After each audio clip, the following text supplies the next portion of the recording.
अस्सलामुअलैकुम my dear students, उम्मीद है कि आप सब ठीक होंगे। आज हम इनकम टैक्स न्यूमेरिकल में नोट्स में से एक्सरसाइज नंबर 18 डिस्कस करेंगे। सबसे पहले हम क्वेश्चन को रीड करेंगे। Mister Zeeshan Ahmed provide the following information for tax year end date 30 June 2019। Calculate his income from salary. Basic salary 7 lakh ये टैक्सेबल होगी। DNS अलाउंस टैक्सेबल है। एंटरटेनमेंट अलाउंस से सारे टैक्सेबल होंगे।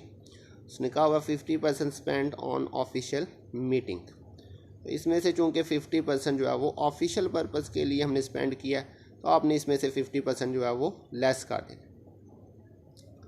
Point number 4, gratuity receive 3,20,000 approve by board. इसके बारे में हम लास्ट क्वेश्चन के अंदर डिस्कस कर चुके हैं। अप्रूव बाय CIT या फ्रॉम गवर्नमेंट ऑर्गेनाइजेशन होगा तो फुली एग्जाम्प्ट होगा, लेकिन अप्रूव बाय बोर्ड होगा तो उस सूरत में 3 लाख एग्जाम्प्ट करेंगे। Point number 5, 2 cars have been provided to Zeeshan Ahmed and maintain by company. 1 car is used wholly for the company business purpose having cost ₹5 lakh. Business purpose के लिए जो भी चीज़ दी जाएगी वो एग्जाम्प्ट होगी। And other one is used for his family exclusively to ₹4 lakh. दूसरी गाड़ी जो है वो उसको फैमिली पर्पज़ के लिए दी गई है, ये प्राइवेट यूज़ में आ जाएगा। तो प्राइवेट यूज़ की सूरत में हमने बात की थी कन्वेंस के ऊपर हम 10% लेके टैक्सेबल करेंगे।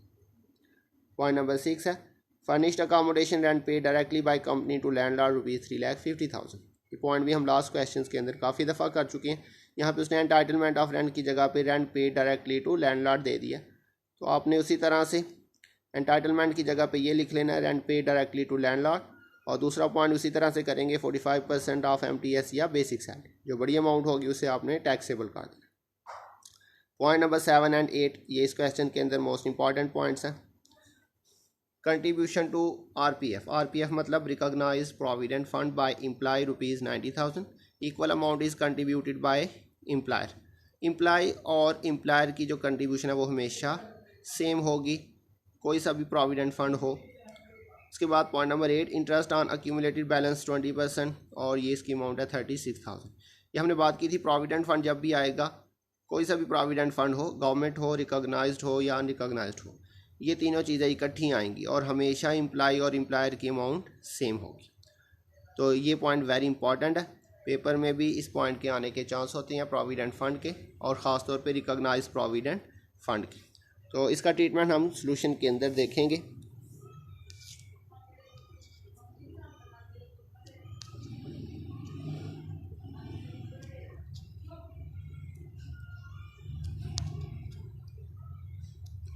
अच्छा जी, आपने सबसे पहले उसका नाम लिख लेना है मिस्टर ज़ीशान अहमद, और उसके बाद बाकी 4 हेडिंग्स आपने उसी तरतीब से लिख लेनी है। टेबल के अंदर सबसे पहले income from salary section 12। Basic salary हमारी टैक्सेबल है। DNS अलाउंस टैक्सेबल है 60,000। एंटरटेनमेंट अलाउंस 60,000 था, जिसमें से 50% स्पेंड ऑन ऑफिशियल ड्यूटीज़ था, इसलिए उसमें से 50% लिया, वो 30,000 आया, और उसे लेस करेंगे तो बाकी जो 30,000 है उसे आपने टैक्सेबल कर देना। Gratuity received approve by board थी 3,20,000, इसमें से आपने लेस कर देना। 3 लाख इसमें फिक्स एग्जाम्प्ट होगी अप्रूव बाय बोर्ड की सूरत में, तो 3 लाख माइनस किया तो आपके पास 20,000 टैक्सेबल हो जाएगा। Car provided for business use cost ₹5 lakh, तो ये फुली एग्जाम्प्ट होगी क्योंकि बिजनेस यूज़ है। और जो दूसरी कार थी car provided for private use या फैमिली यूज़, तो उसके ऊपर हम 10% लेंगे 4 लाख के ऊपर, वो 40,000 टैक्सेबल हो जाएगा। उसके बाद अकोमोडेशन फैसिलिटी में रेंट पे टू लैंडलॉर्ड 3,50,000, और नंबर 2 पे 45% ऑफ MTS या बेसिक सैलरी। MTS नहीं था दिया, तो बेसिक सैलरी 7 लाख थी, उसी का हम 45% लेंगे तो वो 3,15,000 है, और 1 और 2 whichever is higher will be taxable. दोनों में से जो बड़ी अमाउंट है 3,50,000 उसे आपने टैक्सेबल कर देना। उसके बाद है रिकॉग्नाइज प्रोविडेंट फंड। ये इस क्वेश्चन के अंदर असल जो क्वेश्चन के पॉइंट है समझने वाले वो ये वाले हैं, इनको ज़रा ध्यान से समझना।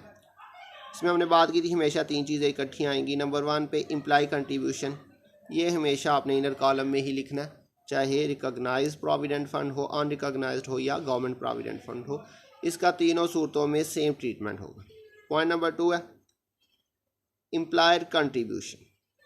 एम्प्लॉयर कंट्रीब्यूशन के अंदर आपने ये 2 वर्किंग करनी है। सबसे पहले तो आपने उसकी अमाउंट लिख लेनी है, जो उसकी फुल अमाउंट है वो 90,000 है, और उसके बाद आपने इसमें A एंड B ये 2 वर्किंग करनी है। Basic salary plus DNS allowance, इन दोनों का आपने टोटल करके इसका 10% लेना है। ये टैक्स 10% जो है ये फिक्स रेट है, ये आपने याद रखना है। प्रोविडेंट फंड के अंदर, रिकॉग्नाइज प्रोविडेंट फंड के अंदर। तो 7 लाख बेसिक सैलरी थी और 60,000 DNS अलाउंस था, दोनों का टोटल किया 7,60,000, उसका 10% लिया तो वो 76,000। ये आपने 90,000 से भी पीछे जो है वो लिख लेना वर्किंग के अंदर।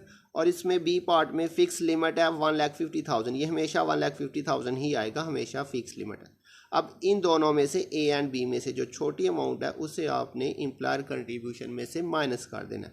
तो 76,000 और 1,50,000 इनमें से छोटी अमाउंट है 76,000, तो इसे आपने 90,000 में से माइनस किया तो बाकी जो डिफरेंस आ रहा है 14,000 का, उसे आपने टैक्सेबल कर दिया। उसके बाद नंबर 3 पे इंटरेस्ट क्रेडिटेड, इसकी अमाउंट क्वेश्चन में गिवन थी 36,000 और इसके अंदर भी आपने दो चीज़ें करनी है ए एंड बी।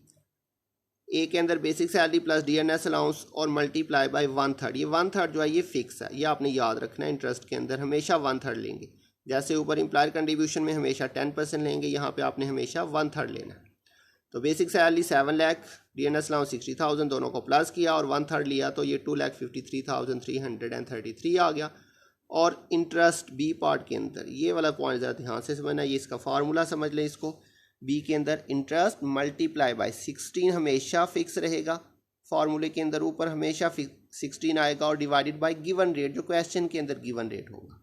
तो इंटरेस्ट क्वेश्चन के अंदर गिवन था 36,000, 16 हमेशा फिक्स रहेगा और गिवन रेट क्वेश्चन के अंदर 20% उसने बताया था। आपने परसेंटेज का कुछ नहीं करना, सिर्फ आपने 20 ही लिखना। तो ये 36,000 को मल्टीप्लाई करेंगे 16/20 से, तो ये आपके पास आ जाएगा 28,800। और यहाँ पर भी जो दोनों में से ए एंड बी में से छोटी अमाउंट होगी उसे आपने इंटरेस्ट में से माइनस कर देना। तो 28,800 जो है वो छोटी अमाउंट है, इसे आपने इंटरेस्ट 36,000 है उसमें से माइनस किया, तो जो डिफरेंस आ रहा है वो आ रहा है 7,200। तो ये आपने इसको टैक्सेबल कर देना। सारी अमाउंट्स को आपने प्लस कर लिया तो ये आपके पास आ जाएगा 12,21,200। तो ये आपकी टोटल इनकम फ्रॉम सैलरी आ जाएगी। ये आज का हमारा क्वेश्चन था, उम्मीद आपको समझ आ गई होगी। बहुत जल्द मिलेंगे इंशाल्लाह नेक्स्ट लेक्चर के साथ, तब तक के लिए अपना ध्यान रखिएगा। अल्लाह हाफिज़।